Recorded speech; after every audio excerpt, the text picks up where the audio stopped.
I want to welcome to our show Mr. Gerald Sullivan here, Thank who you. is a fifth-generation Galvestonian, and his grandchildren will be seventh generation, it would appear. That's correct. So far, they're making plans to stay. He is a rancher. Mr. Kempner, Harris Kempner, is named after a street in Galveston, or Exactly vice right. versa, one or the other. No, I'm named after the street. You are fourth generation. And our kids were fifth. Yes. Yeah, and your people here. Your grandfather was instrumental in getting that 17-foot high seawall built back in the day. So he was one of the people who firmly intended to stay here.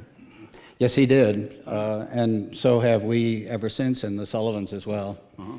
I suppose a lot of people stayed because they had, a lot invested here, literally and psychologically. But beyond that, what is it that holds people into Galveston in 2,000 words or less?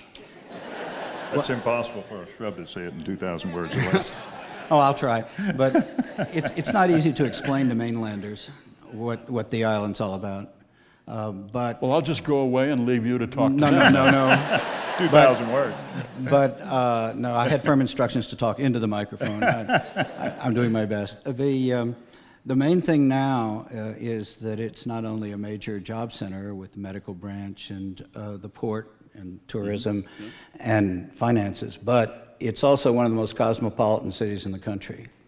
By cosmopolitan, I mean toleration of difference.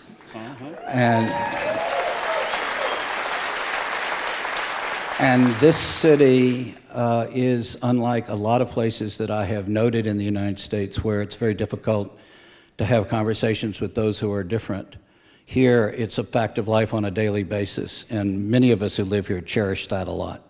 And this has to do with it being an island and contained in a small space, and so people know they have to get along? Or? Yes, absolutely. We're an island of 50,000 people, and we know we have to get along together. And that's one of the reasons why we do. We appreciate all cultures and religions and races. We've never had the problems that the rest of the country has had. We've always gotten along very well. And insofar as I'm concerned, this is the perfect place to live. So you are Irish, Norwegian, and Swedish. Your people landed here in a boat? They did, and we've stayed here ever since. All right. So what is it like to be on an island? I'm from a big prairie state, and I would be very nervous on an island. Well, once you get past that stage, one of the... Oh, it's a stage I'm going through. Exactly. I'm 73 and I'm still in a stage? Aren't you lucky? Part of it is that you live close to each other. A lot of places in Texas and in the United States, you can spread out and build something in the southeast or the northwest or whatever. Here, you're constrained by the geography. And if you can't deal with the people that are literally next door to you, you have a very big problem staying here. And there's been some natural sifting, I think, of people who might not want to live with a whole bunch of other people, and so that are different. They are, unfortunately, not very comfortable here. So red and blue does not make a big difference? Well, we have our differences, there's no question about it, but as Shrub said earlier, we tend to appreciate other people's opinions. And you have your own. Just because someone else doesn't agree with you, you don't get mad at them. One of the wonderful things about Galveston, I've been in every hurricane since 1945, everyone. The beautiful thing about Galveston is that everyone works together, whether you agree with them, whether you get along with them the day before, whether you agree with them from a political standpoint, races, religion, doesn't matter. Everyone works together to solve the problem. And that's something I think is very unique for Galveston. And I think one of the reasons is because we are an island. We have to work together. My dad summed that up by saying, those that drown together learn to live together.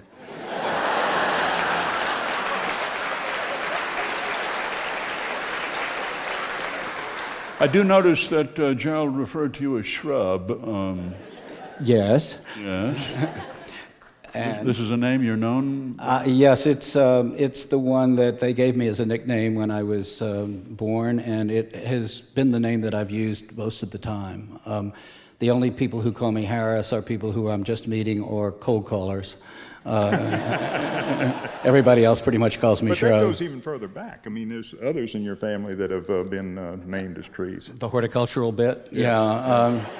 Dad's nickname was Bushy or Bush. That's why they call me Shrub. It's been a sort of Star of David to bear for some time, but I've figured out how to live with it. And now we have a son named Branch.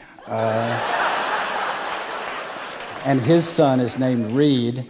Now, it's only once a generation that we inflict this on people, but nevertheless, we kind of enjoy it within our own selves very much. So Reed's son, Running out of bushes here. Pistil, P-I-S-T-I-L. Stamen. I've conjured with it. It's going to be easier if it's a daughter. Then you can go the flowers, and there's no problem. But I'm not quite sure what he'll do. Capillary? We won't get into that. We'll leave that to him. Okay. It'd be hard to get mad at a man named Shrub, wouldn't it? Absolutely. I've never gotten mad at him. We don't agree on a lot of things, but we still get along very well. Do you want to talk about what you disagree about or no? Not really. Not really? No. I'd much rather discuss agreements and disagreements later for Gerald. Now, I said, Gerald, that you're a rancher, but I mean, this is, 30 miles long and 2.5 miles wide? How much room is there to graze cattle here? Actually, at one point in time, in my lifetime, half of the island was ranching. Ranching, watermelons, cantaloupes, quite a lot of dairying as well. So coming from Minnesota, we had lots of dairies here on Galveston Island. And it's in the last 50 years, this has changed. All of the ranches that my family goes, Shrub's family owned a big ranch on the west end of the island. And my family worked for the people that owned the ranches. And a good portion of Galveston, a major portion of Galveston was ranching in those days. Did I notice driving in that in your cemetery you bury people above ground? In some cases, but there are those who are below ground too. It's not as specific as New Orleans, which is what you're really thinking of with the crypts and everything. There's a little of that, but mostly the water table is low enough so that people do indeed get buried below ground in Galveston. Okay, wonderful, wonderful. So when I mentioned this, Okay. when I mentioned this new project, what, $7 billion? 7 to 8 is the estimate. It will protect not just Galveston, but it'll protect the entire Galveston Bay and Houston region as well. And it's terribly important because Ike was a miss. If Ike had been a direct hit, what would be happening up the Houston Ship Channel would be almost indescribable. Mm-hmm. Much worse than, because we're protected by the wall, much worse than what would happen here. Mm-hmm. Mm-hmm. When I mentioned it, though, briefly, I could sense disagreement in this audience. There are those who are correct on this issue, and then there are those who are not. Well, I wish you both well. What else you want to say about Actually, Shrub and I both, along with some others, went to the Netherlands to see what they have done. And we both left here as skeptics, wondering whether or not it would work. Came back totally convinced that it will work. Is that not correct, Shrub? Correct. By me, it's correct, yes. As you say, there are those who have other ideas. How would the Texas legislature feel about this? That's a very interesting question. There seems to be general agreement on their part now that that the coastal spine or the Ike Dike will be a part of the major project, even if there are other additions. There have been plenty of hearings recently, and Senator Cornyn has just introduced a bill to expedite the process of studying it a couple of days ago. So we're pleased to see the thing beginning to move for the first time in quite a while. Let me say this, it's not protecting just 50,000 people on Galveston Island. We're talking about millions of people in the Houston-Galveston area and the petrochemical process or plants that are located in the Galveston Bay area. To have a flood, as Shrub said, we did not get a direct hit in Hurricane Ike. It was 14 miles to the east of us.